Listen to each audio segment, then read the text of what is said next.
ધોરણ 6 પ્રકરણ 6 મૌર્ય યુગ ચંદ્રગુપ્ત અને સમ્રાટ અશોક. રવિવાર હોવાથી સોસાયટીના 100 બાળકો મેદાનમાં ક્રિકેટ રમવા ભેગા થયા. ભવ્ય અને જલ્પે ટીમ પાડી. બેટિંગ કે બોલિંગ નક્કી કરવા માટે સિક્કો ઉછાળ્યો. જલ્પ બોલ્યો, કિંગ. સિક્કો હવામાંથી નીચે જમીન પર પડ્યો. કિંગ પડ્યો એટલે જલ્પે બેટિંગ માંગી. બાજુમાં ઊભેલો હેતાંશ બોલી ઉઠ્યો, સિક્કા પર આપેલી આ સિંહની આકૃતિ ક્યાંથી લીધી હશે? ભવ્યએ તેને સમજાવ્યો, સિક્કા પર આપેલી સિંહની આકૃતિ એટલે કિંગ.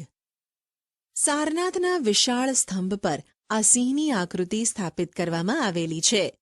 આ સ્તંભને મૌર્ય વંશના સમ્રાટ અશોક દ્વારા નિર્માણ કરવામાં આવ્યો હતો. ભારતે તેને રાષ્ટ્રીય પ્રતીક તરીકે સ્વીકારેલ છે. મૌર્ય વંશ, સ્થાપક અને શાસક. 1. ચંદ્રગુપ્ત મૌર્ય, મૌર્ય વંશના સ્થાપક. ઈસવીસન પૂર્વે 321 થી ઈસવીસન પૂર્વે 297. બાળપણમાં રાજાની રમત રમતા ચંદ્રગુપ્તનો હીર પારખીને તક્ષશિલાના કૌટિલ્ય ગોત્રના આચાર્ય વિષ્ણુગુપ્તે એટલે કે ચાણક્યએ તક્ષશિલા લઈ જઈ તેને શસ્ત્ર અને શાસ્ત્રોની તાલીમ આપી. ચાણક્યની તાલીમની મદદ અને માર્ગદર્શનથી ચંદ્રગુપ્ત મૌર્યએ ઈસવીસન પૂર્વે 321માં નંદ વંશના અંતિમ સમ્રાટ ધનનંદને હરાવીને મગધની ગાદી સંભાળી. મૌર્ય વંશની સ્થાપના કરી. ચાણક્યની રાજનીતિ અને વહીવટ અંગેની કુશળતાનો સંપૂર્ણ લાભ ચંદ્રગુપ્તને મળ્યો. ચાણક્ય દ્વારા લખાયેલા અર્થશાસ્ત્ર નામના ગ્રંથમાંથી તે સમયની રાજકીય, આર્થિક અને સામાજિક જીવનની માહિતી મળી રહે છે. ચંદ્રગુપ્તની તમામ સિદ્ધિઓમાં ચાણક્યના મુત્સુદ્દીગીરીવાળા માર્ગદર્શને ઘણો મહત્વનો ભાગ ભજવ્યો હતો. ગ્રીક રાજા સેલ્યુકસ નિકોતરને હરાવીને ચંદ્રગુપ્તે 4 પ્રદેશો કાબુલ, કંધાર, હેરાત અને બલુચિસ્તાન જીત્યા હતા. ચંદ્રગુપ્તની બહાદુરીથી પ્રભાવિત થઈ સેલ્યુકસે પોતાની પુત્રી હેલેનાને ચંદ્રગુપ્ત સાથે પરણાવી અને પોતાના રાજદૂત મેગસ્થનીસને તેના દરબારમાં મોકલ્યો. પાટલીપુત્રમાં રોકાણ દરમિયાન મેગસ્થનીસે લખેલ પુસ્તક ઇન્ડિકામાંથી મગધ સામ્રાજ્યના પાટનગર અને એના વહીવટ વિશેની અગત્યની અને આધારભૂત જાણકારી મળે છે. રાજ્ય વિસ્તાર. ચંદ્રગુપ્તે પોતાની વીરતા અને ચાણક્યની રાજનૈતિક કુશળતાથી પોતાની સત્તાનો પ્રસાર ભારતના અન્ય પ્રદેશોમાં કરી સમગ્ર ભારત પર એક સાર્વભૌમ સત્તા સ્થાપવાનો પ્રયત્ન કર્યો. ઉત્તરમાં અફઘાનિસ્તાન, પેશાવર, કંધારથી લઈને પૂર્વમાં બંગાળ સુધી તેનું શાસન હતું. પશ્ચિમ ભારત પર પણ એની સત્તા હતી. સૌરાષ્ટ્રમાં પણ તેનું શાસન હોવાનું તથા પુષ્યગુપ્ત નામના વૈશ્ય અમાત્યને ત્યાંના રાષ્ટ્રીય એટલે કે રાજ્યપાલ તરીકે નિમ્યા હોવાનું આધારોમાં જણાવેલ છે. સૌરાષ્ટ્રમાં આવેલ ગિરિનગર જૂનાગઢના ગિરનાર પર્વતમાંથી નીકળતી નદીઓ પર બંધ બાંધીને પુષ્યગુપ્તે સુદર્શન તળાવનું નિર્માણ કરાવ્યું હતું. દક્ષિણ ભારતના કોંકણ, કર્ણાટક, મહારાષ્ટ્ર વગેરે પ્રદેશો પણ મગધ સામ્રાજ્યનો એક ભાગ હતા. વાયવ્યમાં છેક પશ્ચિમ ગાંધાર, અફઘાનિસ્તાન સુધીના પ્રદેશો પણ ચંદ્રગુપ્તની સત્તા હેઠળ હતા. આમ સમગ્ર ભારત પર મૌર્ય સામ્રાજ્યની સાર્વભૌમ સત્તા પ્રવર્તતી હતી. જાણવા જેવું. રાજદૂત, એલચી. એક રાજ્યનો બીજા રાજ્યમાં મોકલવામાં આવતો પ્રતિનિધિ. ભારતમાં આવેલ અન્ય દેશોની એલચી કચેરીઓના કાર્ય વિશે તમારા શિક્ષક પાસેથી જાણકારી મેળવો. ચંદ્રગુપ્તે તેના જીવનનો અંતિમ સમય જૈન મુનિ ભદ્રબાહુ સાથે મૈસૂર, હાલ કર્ણાટકના શ્રવણબેલગોળામાં વિતાવ્યો હતો. ઈસવીસન પૂર્વે 297માં તે મૃત્યુ પામ્યો. ચંદ્રગુપ્તે 24 વર્ષ રાજ્ય કર્યાનું અને છેલ્લા વર્ષોમાં તેણે જૈન ધર્મ અપનાવ્યાની વાત જૈન પુરાણોમાંથી મળી આવે છે. ભારતમાં મૌર્ય વંશની સ્થાપના પહેલાનો ઇતિહાસ આદ્ય ઇતિહાસ તરીકે ઓળખવામાં આવે છે. મૌર્ય વંશની સ્થાપનાની ચોક્કસ અને આધારભૂત માહિતી વિવિધ સ્ત્રોતોમાંથી મળી રહે છે. ચંદ્રગુપ્ત મૌર્ય દ્વારા વિષ્ણુગુપ્ત ચાણક્યની મદદથી સ્થાપવામાં આવેલું મૌર્ય સામ્રાજ્ય ભારતનું પ્રથમ ઐતિહાસિક સામ્રાજ્ય કહેવાય છે. મૌર્ય વંશની જાણકારી મેળવવાના સ્ત્રોત: ક્રમ, કૃતિ, લેખક. 1. અર્થશાસ્ત્ર, આચાર્ય વિષ્ણુગુપ્ત ચાણક્ય, કૌટિલ્ય. 2. ઇન્ડિકા, મેગસ્થનીસ. 3. દીપવંશ અને મહાવંશ, બૌદ્ધ ગ્રંથો, સિલોન. 4. મુદ્રા રાક્ષસ, નાટક, વિશાખદત્ત. આ ઉપરાંત મૌર્ય સમ્રાટોએ કોતરાવેલ શિલાલેખો, સ્તંભલેખો, ગુફાલેખો, સ્તૂપો અને વિહારો વગેરેમાંથી પણ ઐતિહાસિક માહિતી પ્રાપ્ત થાય છે. વિચારો: વર્તમાન સમયમાં તમારે કોઈ વ્યક્તિ, વસ્તુ કે સ્થળ વિશે માહિતી મેળવવી હોય તો તમે કેવી રીતે મેળવો છો? Grand trunk road, GTR, Asia ખંડનો સૌથી જૂનો અને લાંબો મુખ્ય રોડ છે. આ રોડનું નિર્માણ સૌપ્રથમ ચંદ્રગુપ્ત મૌર્યના સમયમાં થયું હતું. તે તામ્ર લિપિત થઈને તક્ષશિલા અને તક્ષશિલાથી મધ્ય એશિયાને જોડતો હતો. તે સમયે ગંગાના મેદાનથી ગંધાર સુધી આ રોડ વિસ્તરેલો હતો. શેરશાહ શૂરીએ પોતાના શાસનકાળમાં આ રોડનું પુનઃનિર્માણ કરાવ્યું હતું. અંગ્રેજ શાસનકાળ દરમિયાન ડેલહાઉસીએ કોલકાતાથી પેશાવર સુધી આ રોડનું પુનઃનિર્માણ કરાવ્યું હતું. વર્તમાન સમયમાં આ રોડ દિલ્હીથી કોલકાતા સુધીના રાષ્ટ્રીય ધોરીમાર્ગથી ઓળખાય છે. 2. બિંદુસાર, ઈસવીસન પૂર્વે 297 થી ઈસવીસન પૂર્વે 273. ચંદ્રગુપ્તના અવસાન બાદ તેનો પુત્ર બિંદુસાર મગધની ગાદીએ આવ્યો. પિતા ચંદ્રગુપ્ત તરફથી વારસામાં મળેલું વિશાળ સામ્રાજ્ય યથાવત ટકાવી રાખી તેની ભેટ પુત્ર અશોકને આપી એ જ બિંદુસારની મોટામાં મોટી સિદ્ધિ ગણાય છે. અને રાજકુમાર અશોકની અવંતીના રાષ્ટ્રીય રાજ્યપાલ તરીકે નિમણૂક થઈ હતી. સુશીમના સમયમાં તક્ષશિલામાં થયેલ બળવાને નિયંત્રિત કરવામાં તે નિષ્ફળ રહ્યો. જ્યારે અશોકે આ કાર્ય સફળતાપૂર્વક પાર પાડી બળવો દબાવી દીધો. બિંદુસારે તેના શાસનકાળમાં કોઈ નવો પ્રદેશ જીત્યો ન હતો, પરંતુ ગ્રીક રાજ્યો સાથેના મૈત્રીભર્યા સંબંધો જાળવી રાખ્યા હતા. તેણે મગધની ગાદી પર લગભગ 25 વર્ષ સુધી રાજ્ય કર્યું. 3. સમ્રાટ અશોક, ઈસવીસન પૂર્વે 273 થી ઈસવીસન પૂર્વે 232. પિતા બિંદુસારના મૃત્યુ પછી મોટાભાઈ સુશીમ અને બીજા સાવકા ભાઈઓ સાથે થયેલા સંઘર્ષને કારણે ગાદીએ આવ્યાના 4 વર્ષ બાદ રાજધાની પાટલીપુત્રમાં અશોકનો રાજ્યાભિષેક થયો હતો. રાજ્યાભિષેક થયા બાદ અશોકે પિતા તરફથી વારસામાં મળેલ રાજ્ય વિસ્તારમાં વધારો કર્યો. તેના શિલાલેખમાં જણાવ્યા મુજબ તેનું સામ્રાજ્ય વાયવ્ય સરહદે આવેલા કંદહાર અને પેશાવરથી ઉત્તર ભારતમાં નેપાળ સુધી, દક્ષિણે મૈસૂર હાલનું કર્ણાટક સુધી, પશ્ચિમે ગુજરાત સૌરાષ્ટ્ર સુધી, પૂર્વમાં મગધ હાલનું બિહાર, કલિંગ હાલનું ઓડિશા સુધી ફેલાયેલું હતું. કલિંગનું યુદ્ધ અને અશોકનું હૃદય પરિવર્તન. મગધની પાડોશમાં આવેલ કલિંગ હાલનું ઓડિશા નંદ રાજાઓના સમયમાં મગધ સામ્રાજ્યનો જ એક ભાગ હતું, પરંતુ મૌર્ય શાસનની સ્થાપના સમયે તે સ્વતંત્ર થઈ ગયેલું. કલિંગને ફરીથી મગધ સામ્રાજ્યનો ભાગ બનાવવાની મહત્વાકાંક્ષા રાખનાર અશોકે રાજ્યાભિષેક પછીના 8મા વર્ષે એટલે કે ઈસવીસન પૂર્વે 261 કલિંગના રાજા જયંત સામે યુદ્ધ જાહેર કર્યું. આ યુદ્ધમાં અશોકનો વિજય થયો. યુદ્ધમાં વિજય મેળવ્યા બાદ યુદ્ધભૂમિ અને નગરમાં ફરતા અશોકે બધે જ દુઃખ અને શોકનું વાતાવરણ જોયું. યુદ્ધમાં થયેલ ખુવારી અને સ્ત્રીઓ બાળકોને રડતા જોઈને કલિંગ પર મેળવેલી જીતનો આનંદ ઓસરી ગયો. અશોકના મનની શાંતિ હણાઈ ગઈ. યુદ્ધમાં થયેલી ખુવારીને કારણે અશોકના હૃદયમાં ભારે સંતાપ અને પશ્ચાતાપની લાગણી જન્મી. યુદ્ધની નિરર્થકતા સમજાઈ જવાને કારણે કલિંગનું યુદ્ધ તેના જીવનનું અંતિમ યુદ્ધ બની રહ્યું. બૌદ્ધ સાધુ ઉપગુપ્તના ઉપદેશથી તેણે શસ્ત્રોનો ત્યાગ કરી શાસ્ત્રોનું શરણ લીધું. બૌદ્ધ ધર્મ અંગીકાર કરી અશોક રાજદ્વારી પુરુષમાંથી ધર્માનુરાગી અશોક બની ગયો.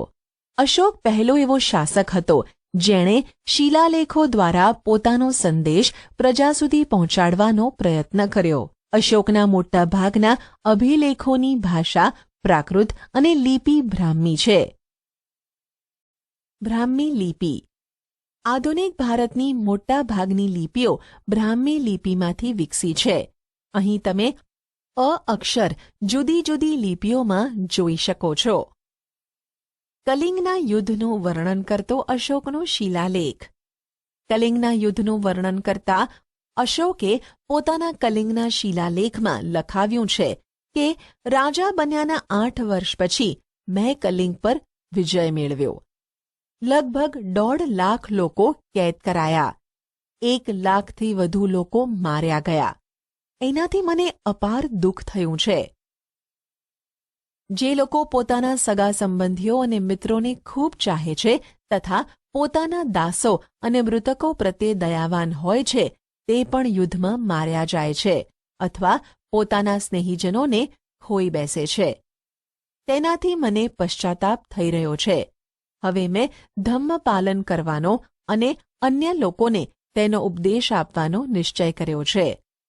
હું માનું છું કે ધમ્મના માધ્યમથી લોકોના દિલ જીતવા એ જબરજસ્તીથી વિજય મેળવવા કરતાં વધારે સારું છે. હું આ અભિલેખ ભવિષ્ય માટે એક સંદેશ રૂપે કોતરાવી રહ્યો છું કે મારા પછી મારા પુત્રો અને પૌત્રો પણ યુદ્ધ ન કરે. ધમ્મનો ફેલાવો કેવી રીતે કરી શકાય તે અંગે તેમણે વિચારવું જોઈએ. ધમ્મ સંસ્કૃત શબ્દ ધર્મનું પ્રાકૃત રૂપ છે. વિચારો. કલિંગના યુદ્ધ પછી અશોકના વિચારોમાં શું પરિવર્તન આવ્યું? ગુજરાતના જૂનાગઢમાં ગિરનાર પર્વત તરફ દામોદર કુંડ જતા અશોકનો શિલાલેખ મળી આવેલ છે જે પ્રાકૃત ભાષામાં લખાયેલ છે. આ શિલાલેખમાં 3 રાજવીઓના લેખો છે. આ લેખ રાજા મહાક્ષત્રપ રુદ્રદામાનો લેખ છે. આ લેખમાં મૌર્ય રાજા ચંદ્રગુપ્તના રાષ્ટ્રીય પુષ્યગુપ્ત દ્વારા નિર્માણ કરવામાં આવેલ સુદર્શન તળાવ એટલે કે જળાશય અને અશોકના રાષ્ટ્રીય યવનરાજ દ્વારા સિંચાઈ માટે તેમાંથી નહેરો કાઢવાની વિગતો આપવામાં આવેલ છે. જે સ્થળોએ અશોકના શિલાલેખો મળ્યા છે તેની વધુ માહિતી માટે નકશો 6.2નો અભ્યાસ કરવો. વિચારો. નકશાનો અભ્યાસ કરી તમારા શિક્ષકની મદદથી નીચેના પ્રશ્નોના જવાબ તમારી નોટબુકમાં લખો. અશોકના શિલાલેખો ક્યાંથી મળી આવ્યા છે? આ સ્થળો વર્તમાન સમયમાં ક્યાં આવેલા છે તે શોધો. ધર્મ પ્રચારક તરીકે અશોક. અશોકે દેશભરમાં આવેલા બૌદ્ધ તીર્થધામોની યાત્રા કરી. યાત્રા દરમિયાન બૌદ્ધ ધર્મનો પ્રચાર કર્યો.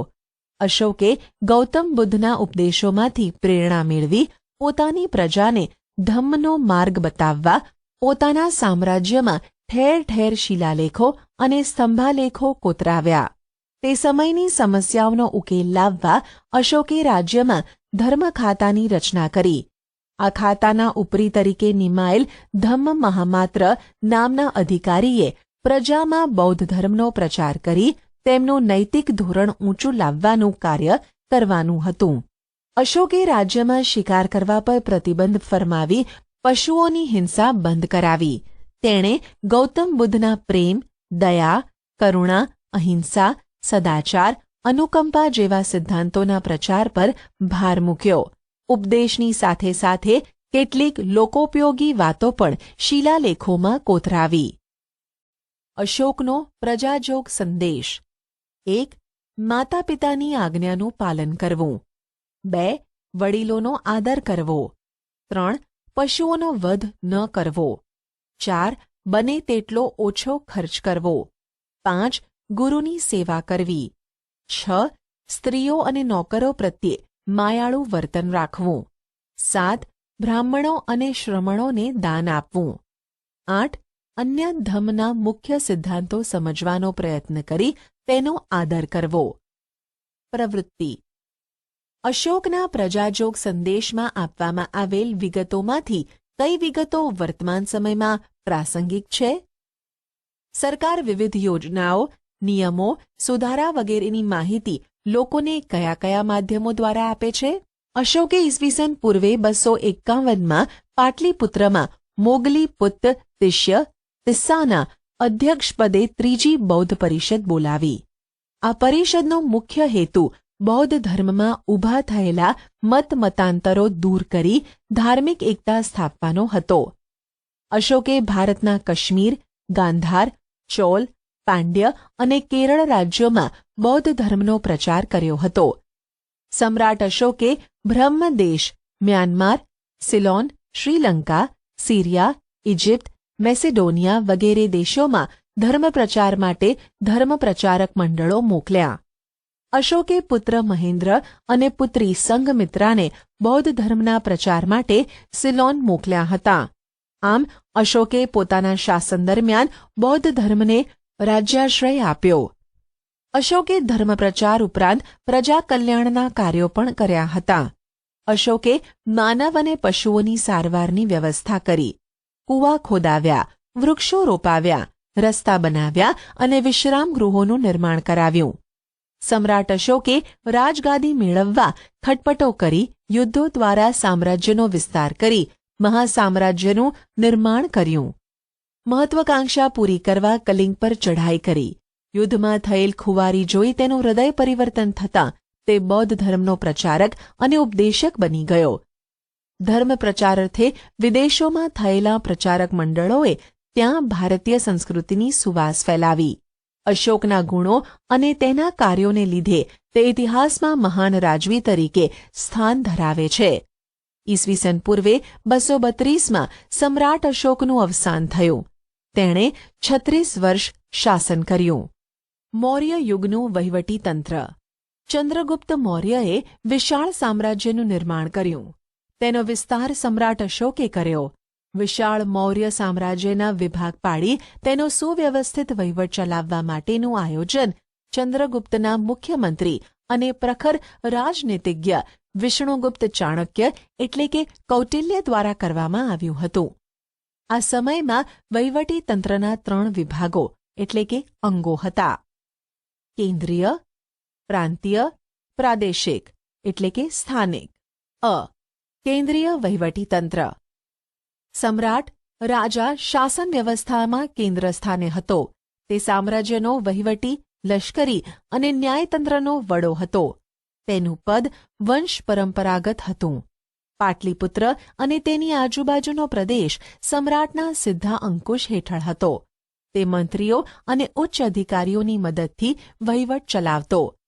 ચાણક્ય, કૌટિલ્યએ કુલ 18 ખાતાઓ દર્શાવ્યા છે, જેમાંથી મુખ્ય ખાતાઓ અને તેના ઉપરી વડા નીચે મુજબ છે. ક્રમ, ખાતું, વિભાગ, ઉપરી, વડા. 1. ખેતી વિભાગ, સીતાધ્યક્ષ. 2. લશ્કર ખાતું, સેનાની. 3. ન્યાય ખાતું, પ્રદેશત્રી, મુખ્ય ન્યાયાધીશ. 4. વ્યાપાર ખાતું, પણ્યાધ્યક્ષ. 5. દફતર મંડળ, અક્ષપટલ, રેકોર્ડ ખાતું, મહાઅક્ષપટલ. 6. મુદ્રા, પાસપોર્ટ ખાતું, મુદ્રાધ્યક્ષ. બ. પ્રાંતીય વહીવટી તંત્ર. વિશાળ મૌર્ય સામ્રાજ્યને વહીવટી સરળતા ખાતર 5 વિભાગમાં વહેંચવામાં આવ્યું હતું. પ્રાંત મંડળ વિભાગના વડા તરીકે રાજ્યપાલ રાષ્ટ્રીય હતો. આ પદ પર મોટે ભાગે રાજકુમારોની નિમણૂક કરવામાં આવતી. રાજ્યપાલનું કાર્ય સમગ્ર પ્રાંતમાં શાંતિ વ્યવસ્થાની જાળવણી કરવી, કરવેરા ઉઘરાવવા, રાજાના આદેશોનું પાલન કરાવવું અને પ્રાંતમાં બનતા બનાવોની સમ્રાટ એટલે કે કેન્દ્રને સતત વાકેફ રાખવાનું હતું. ક. પ્રાદેશિક સ્થાનિક વહીવટીતંત્ર. વહીવટી સરળતા માટે કોઈ પણ પ્રાંતને આહાર જિલ્લા સ્થાનીય અને આહારને પ્રદેશ સંગ્રહણ તાલુકામાં વહેંચવામાં આવતો.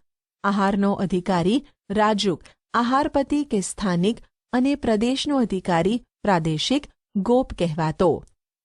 વહીવટીતંત્રનું નાનામાં નાનું એકમ ગ્રામ હતું. તેનો ઉપરી ગ્રામીણ કહેવાતો. ગામના ચૂંટાયેલા સભ્યોની સમિતિની મદદથી ગ્રામીણ ગ્રામનો વહીવટ ચલાવતો. સમ્રાટ અશોકના ઉત્તરાધિકારીઓ તથા મૌર્ય વંશનું પતન. સમ્રાટ અશોકના મૃત્યુ બાદ તેના ઉત્તરાધિકારીઓ વિશે બ્રાહ્મણ, જૈન અને બૌદ્ધ ગ્રંથોમાંથી જુદી જુદી માહિતી મળે છે. પુરાણોમાં આપેલ માહિતી મુજબ મૌર્ય વંશમાં થઈ ગયેલ કુલ 9 કે 10 રાજાઓએ કુલ મળી 137 વર્ષ શાસન કર્યું હતું. બૌદ્ધ ગ્રંથોમાં જણાવ્યા મુજબ અશોક પછી અનુક્રમે કુણાલ, સંપ્રતિ, શાલિસુખ, જયલોક, દશરથ, દેવવર્મા, શતધન્વા અને બૃહદ્રથ રાજાઓ થઈ ગયા. મૌર્ય વંશના અંતિમ રાજા બૃહદ્રથના નિર્બળ શાસનનો લાભ લઈ તેના સેનાપતિ પુષ્યમિત્ર શુંગે લશ્કરી કવાયત જોવાના બહાને બોલાવી તેની હત્યા કરી. આમ ઈસવીસન પૂર્વે 185માં પુષ્યમિત્ર શુંગે મગધની ગાદી પર શુંગ વંશની સ્થાપના કરી મૌર્ય વંશનો અંત આણ્યો.